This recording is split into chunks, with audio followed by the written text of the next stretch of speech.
Violin 101, Lesson 3. And are you ready to start learning some music? You're not going to sound like that quite yet, by the way.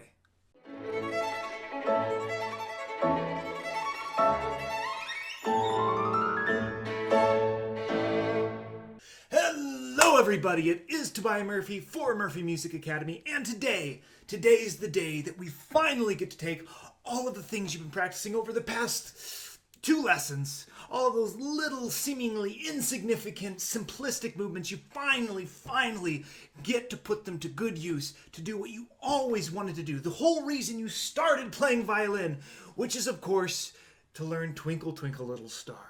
Now, for those of you not familiar with this channel, what I do here is make videos on violin techniques, specifically breaking down certain techniques so that anyone can understand them and learn how to perform that particular technique. And Violin 101 is designed to help anybody that wants to learn violin but maybe doesn't have the resources or the opportunities to go find a good private teacher, the ability to learn violin properly from the ground up. Also, don't forget to head over to murphymusicacademy.org/violin-101 to access supplementary materials to this lesson and all other Violin 101 lessons. All you have to do is sign up for the Murphy Music Academy mailing list, and boom, you have access to all extra materials. As you can see, I have written detailed explanations for everything we go over in the video, as well as picture and GIF demonstrations, examples of common mistakes you might make, as well as daily practice instructions. Link is, of course, in the description. Now, before we begin, I need to make sure of a couple things. Number one, that you have gone through the previous 2 lessons of Murphy Music Academy's Violin 101. I am not going to go over those things again, but everything in those 2 videos and those 2 lessons on the website are extraordinarily important. I'm going to build on those when we start learning the music. So if you haven't watched those, if you haven't gone through those lessons, please go and do that first. The second thing is finger tapes. I wrote a little article about this a few weeks ago. Please go check that out. Link will be in the description below. Please do not start anything in this lesson until you have proper fingerboard tapes on your violin. Now, if you will remember from last lesson, what we went over was how to put the fingers properly onto the strings, how to do a small up and down bow, generating the motion from the elbow, and then how to put them together in a particular rhythm that goes like this.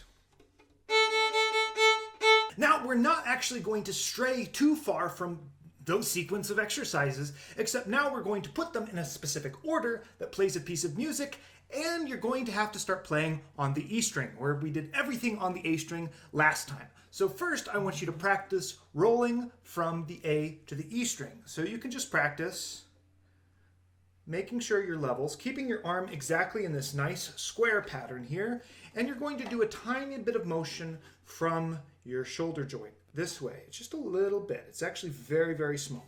So just get used to doing this.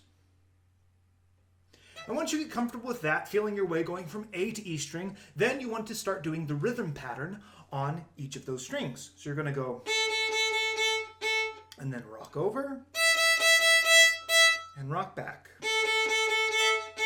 Now, once you are comfortable going back between A and E string and back to A again, we now get to start playing the piece, because those are the first 2 notes of Twinkle, Twinkle, Little Star. So, first we're going to go A, and then A again, and then E, rock to it, and then E again. And now here's the kicker. You actually have to use your fingers now and put your first finger, just like we did on the A string, but this time just put the first finger on the E string tape. Again, my violin does not have tapes on it, but go check out the link that I put in the description so you know how to put tapes on your violin, so you put the first finger in the right place. So to complete the very first part of Twinkle, Twinkle, Little Star, it is as follows. It goes...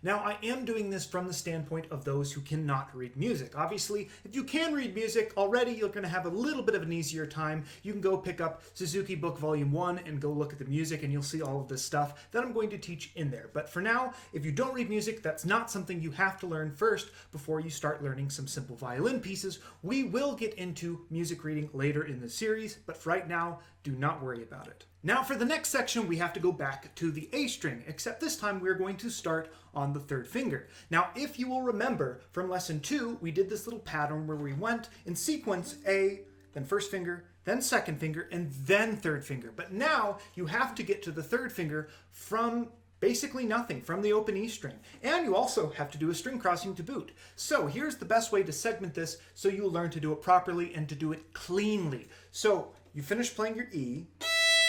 First thing you want to do, just stop. It's okay to stop. And then look over, make sure your third finger is over the A. Make sure it's over the third finger tape. And then carefully press it down. And then rock your bow over to the A and play the next note. So slow motion, this is what it's going to look like. I will start with the last E. And that is how you're going to want to practice this at first.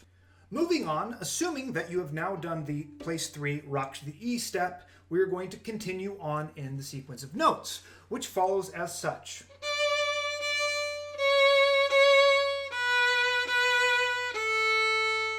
One of the reasons that everyone learns this as their first piece of music is not just because of its familiarity, but because of how self-referential it is. So if you actually were to look at the music of Twinkle Twinkle Little Star, assuming you could read the music, you would notice that it is essentially a mirror image of itself. This means that once we learn the first 2 parts of the piece, they repeat themselves except in the opposite order, so once you learn the first 2 parts, you've basically learned the whole piece. This makes memorization incredibly simple. So, knowing that, let's do part 2. Now, those first 2 things we did were both halves of part 1. And part 2 is a bit shorter and very, very similar to the second half of part 1. So part 1 ended on a long A string, and part 2 begins with, again, rocking to the E string. So we ended with, now we're going to rock over to the E string and play E. Then place your third finger, rock over and play third. 2.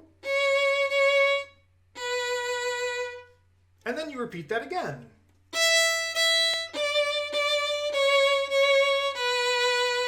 And then after you have played part 2 twice, then you go back to part 1.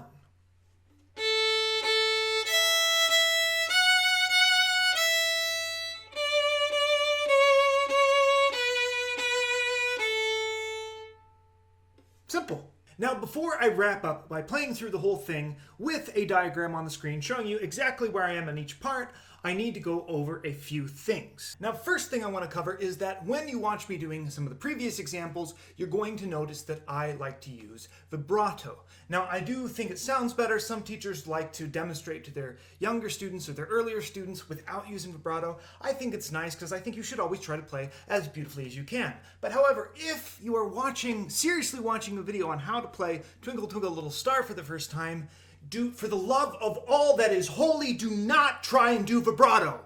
A lot of first-year students, especially if they are teaching themselves, they see, violinists, anybody who plays violin well, or even not that well, does vibrato. So they think, well, that's what I need to do. So they just start shaking the ham randomly, and it's actually a very specific technique. And you need to have a lot of things in place before you start even touching vibrato. I actually recently, if you're curious, I made a video recently about how to start practicing vibrato once you are ready. If you are curious, you can go watch that video, but please spend the first year of your learning time making sure that you have a good hand frame, making sure that you are putting the fingers directly on top of the tapes, making sure that you have a nice round shape to all your fingers, making sure you're not squeezing too hard, making sure you're generally in tune, making sure that your wrist is straight. Get all of those things in place before you even think about shaking your hand. Secondly, while you are practicing this, please make sure that you are using small bow motions. I know, again, I was using larger bow motions because I play at a higher level, and that would be what you'd ultimately want to be able to do. But while you are still learning how to move the bow and you want to focus on only moving from your elbow joint and not moving from your shoulder joint, then please make sure you use just no more than 1 to 2 inches of bow. You can still play this piece that way.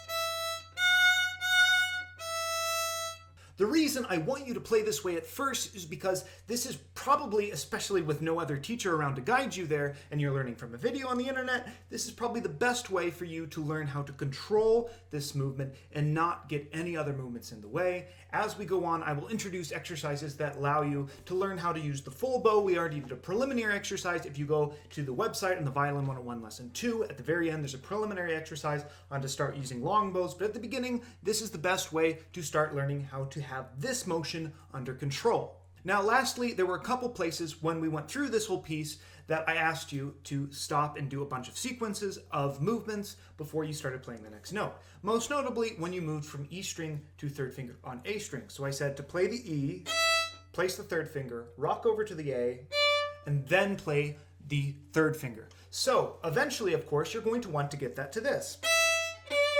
So how to start practicing that is for the first half of the week, just do it exactly as I said, segment it, take your time, nobody's in a rush. But then once that feels pretty comfortable, then you want to start doing it just a little quicker. But I still want you to think of it in terms of the segmentation. So you're going to think like this, but you're going to do it boom, boom, boom. So, and you keep doing that until that becomes comfortable. And then the next step will be to try to do it basically in one smooth motion.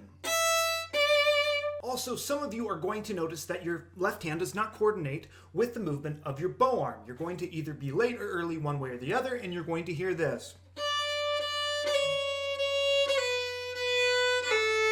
Or something of that effect. Now that actually has a very easy fix, and that's for the first week that you're practicing this. If you start to notice that, what you want to do is basically try to move your left hand just a little quicker than your bow. You just want to actually aim to be a little bit ahead of it, and usually you end up being right on time. So always just aim a little bit ahead if you have that problem, and that fixes it pretty easily. And then once you have that coordinated, you don't really tend to have that issue anymore. It's actually a pretty easily fixed issue. Just aim a little early. And that about closes everything I need to say about Twinkle Twinkle Little Star in this video. Please remember to go to the website so you can get detailed written instructions about everything that I went over in this video, step-by-step processes, and daily practice routines. So without further ado, let's play through the music.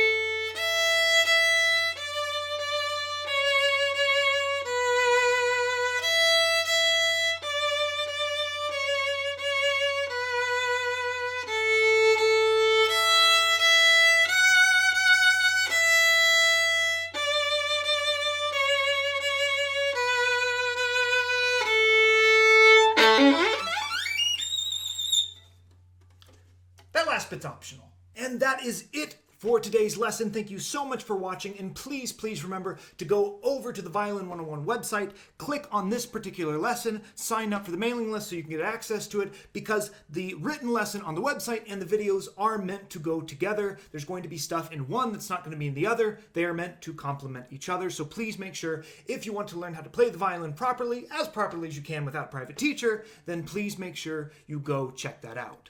And if you have any questions about today's lesson or the violin in general, then please either comment below or send me a message in any of the communicative and social media platforms that I have listed in the description below. I do answer messages, and I love to talk to people about violin technique. So anyway, I've been Tobias Murphy for Murphy Music Academy, and while you're practicing this week, always remember, take it as slowly as you need to, because there is no pleasure in mediocrity. I'll see you next time.